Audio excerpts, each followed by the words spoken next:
안녕하세요. 건강의 짐입니다. 어떤 일로 오셨나요?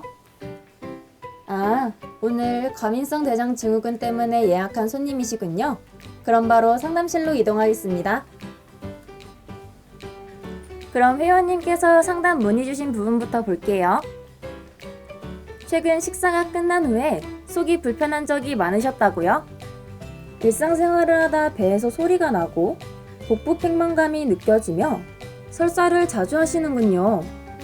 그렇다면 회원님은 과민성 대장 증후군을 의심해 볼 수 있을 것 같습니다. 과민성 대장 증후군이란 스트레스로 인해 복통, 복부 팽만감 같은 불쾌한 소화기 증상이 반복되며 설사 혹은 변비 등의 배변장애 증상을 가져오는 만성적인 질환입니다. 최근 스트레스가 원인이 되어 과민성 대장 증후군을 앓고 있는 회원님들이 많은데요. 병원에서 검사를 받아도 기질적인 문제가 없다고 하는 경우가 많습니다. 지금부터 증상을 완화시킬 수 있는 방법에 대해 알려드리겠습니다. 먼저 매일 헬스장에 가거나 운동을 하러 가신다면 일주일에 3일은 꼭 쉴 수 있는 루틴을 추천해드려요. 운동에 집착하게 되어 휴식 기간이 지나치게 줄어들면 몸이 더 망가질 수 있으니 주의하셔야 합니다. 과민성 대장 증후군은 스트레스가 원인인 만큼 스트레스 관리가 매우 중요한데요. 자신에게 스트레스가 되는 요인을 찾고 그것을 줄일 수 있는 방법을 찾아보아야 합니다. 마음의 안정을 위해 여유를 가지며 스트레스가 줄어들고 점차 장 활동도 편안해지는 것을 느낄 수 있을 거예요. 또한 식후나 취침 전인 저녁 시간에 걷기나 조깅 등 가벼운 운동으로 소화 활동에 도움을 주는 방법도 과민성 대장 증후군 완화에 좋은 습관입니다.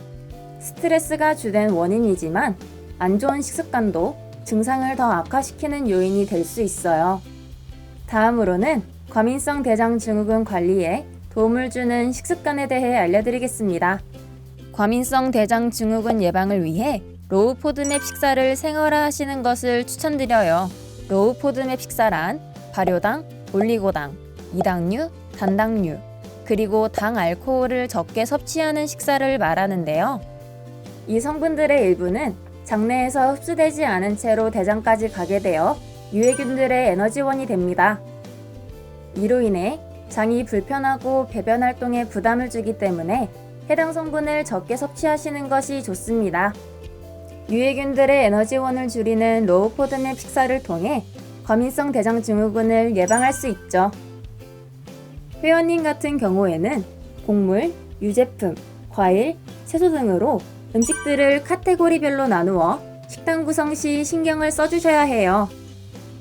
화면에 나오는 표처럼 포드맵이 많은 음식은 피하시고 포드맵이 적은 음식들 위주로 섭취하셔야 합니다. 특히 유제품은 유당 불내증을 유발해 속을 불편하게 만드니 우유를 섭취하신다면 유당 제거 우유인지 신경 써주세요.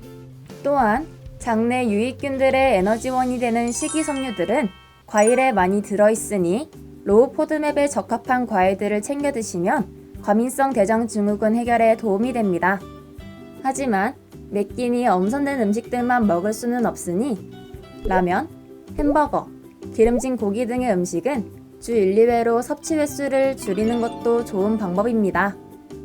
또한 군것질할 때 많이 드시는 젤리나 탄산음료, 아이스크림 또한 포드맵 성분이 많이 들어있으니 섭취를 줄이시는 것이 좋아요. 과민성 대장 증후군은 단기간의 치료보다는 회원님의 지속적인 관리가 더 중요합니다. 간혹 식사 중에도 아랫배에 불편함이 느껴진다는 분들도 계신데요. 이렇게 증상이 심한 경우에는 병원에 방문하셔서 처방약을 복용해 보시는 것을 권해드려요. 약을 복용했는데도 몇 개월간 증상이 호전되지 않는다면 다시 정밀검사를 받아보셔야 합니다.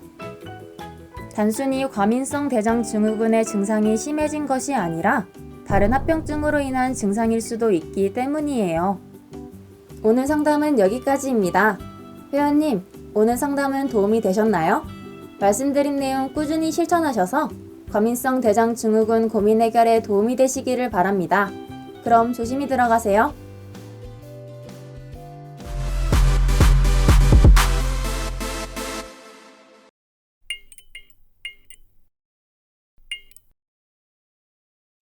CUB Science Investigation 요원 조수연입니다. 오늘의 임무는 무엇입니까? CUB 과학수사대 지금 바로 출동하겠습니다. 이번 임무는 추운 겨울을 대비하기 위해 특별 지시가 내려온 것이군. 임무 수행률 100%에 달하는 저 요원 조수연이 한치의 오차도 없이 완벽한 임무 수행을 보여드리겠습니다. 첫 번째 임무는 버려지는 과일 껍질을 이용해 핫팩을 만드는 것이군. 이번 임무는 귤 껍질을 사용해 해결해 보겠습니다. 우선 전자레인지와 귤 껍질, 그리고 비닐봉지 1개와 지퍼백 1개, 마지막으로 이쑤시개를 준비해 줍니다. 귤 껍질 안쪽에 하얀색 부분이 바깥으로 나오도록 뒤집어주면 핫팩 만들기 준비 완료!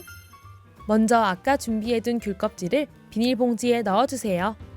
비닐봉지의 공기를 최대한 뺀 후 단단하게 묶어줍니다.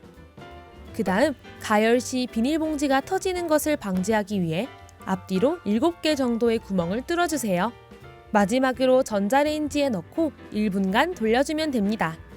이때 비닐봉지가 부풀어 오르면 뒤집어서 한 번 더 돌려주세요. 가열된 봉지에는 구멍이 뚫려 있어 물과 기름 성분이 빠져나올 수 있으므로 비닐봉지를 지퍼백에 담아줍니다. 이렇게 하면 자연 친화적인 귤껍질 핫팩 완성! 귤껍질의 표면은 아주 작은 알갱이들로 구성되어 있는데요. 이 알갱이 속에는 열을 보존하는 고분자 섬유소가 다량으로 함유되어 있어 한번 가열된 열은 오랫동안 지속된다고 합니다. 또한 귤껍질 안쪽의 하얀색 부분은 다량의 기름 성분이 들어있어 열을 차단하는 보온제 역할을 한다고 해요. 귤껍질 핫팩은 약 2시간 이상의 따뜻한 온도를 유지한다고 합니다. 그러니 추운 겨울에 먹고 남은 귤껍질로 핫팩을 만들어 보는 것은 어떨까요? 그럼 첫 번째 임무 성공! 다음 임무는 곡물을 사용해 핫팩을 만드는 것이군. 이번 임무는 팥을 이용해 해결해 보겠습니다. 먼저 팥과 수면 양말, 그리고 바늘과 실을 준비해 주세요. 양말은 들고 다니기 좋은 크기로 잘라줍니다. 팥을 가득 채우면 터질 위험이 있으니 양말 크기의 4분의 3 정도만 채워주세요. 그 다음 바늘과 실을 이용해 바느질로 양말 입구를 막아주면 팥 핫팩 만들기 준비 완료! 팥을 비롯한 모든 곡물에는 소량의 수분이 들어있는데요.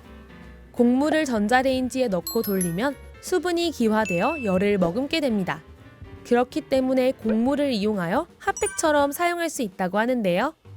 특히 곡물 중 팥의 열 전도율이 가장 높아 열기를 오래 유지할 수 있기 때문에 팥을 사용하는 것이 가장 좋습니다. 그럼 이제 아까 완성된 팥 핫팩을 전자레인지에 넣어줍니다. 그런 다음 전자레인지에서 2분에서 5분가량 돌려주세요. 여기서 주의할 점은 전자레인지마다 온도 설정이 다르므로 돌리는 중간에 전자레인지를 열어 온도를 확인해 주셔야 합니다. 여러 번 가열하더라도 팥이 타거나 익진 않으니 걱정하지 않으셔도 돼요. 팥은 껍질에 쌓여 있어 수분이 완전히 날아가지 않아 0.9 정도의 비열을 가진다고 합니다. 그러므로 온도를 오랫동안 유지할 수 있으며 날아간 수분도 껍질에 다시 붙어 여러 번 가열할 수 있는 것이죠. 팥 핫팩 지속력 또한 약 2시간 이상이니 여러분들도 직접 만들어 사용해 보시는 것을 추천드립니다. 그럼 두 번째 임무도 성공! 마지막으로 추운 겨울에 낮아진 체온을 높이는 임무만 남았군. 이번 임무까지 성공적으로 완수하면 임무 달성률 100%다. 마지막까지 긴장 놓치지 말고 화이팅! 먼저 체온을 높이기 위해서는 충분한 수면이 중요합니다. 잠을 자는 동안 몸속에서는 기능이 저하된 세포를 다시 재생하고 몸속 노폐물을 배출시키는데요. 그렇기 때문에 충분한 수면 시간을 유지하면 혈액순환이 원활해져 신진대사도 잘 이루어지고 자연스럽게 체온이 높아지게 됩니다. 또 다른 방법은 손을 이용해 체온을 높이는 것인데요. 먼저 손깍지를 꼭 쥔 후 손가락에 힘을 주며 눌러줍니다. 계속 눌러주다 보면 1분 안에 손이 따뜻해지는 것을 느낄 수가 있는데요. 이처럼 온도가 올라가는 이유는 손가락 끝 모세혈관을 자극하여 혈액순환을 도와주기 때문입니다. 체온을 높이는 마지막 임무도 성공! 요원 조수연, 오늘 임무도 성공적으로 완수했습니다. 그럼 다음 임무까지 대기하고 있겠습니다.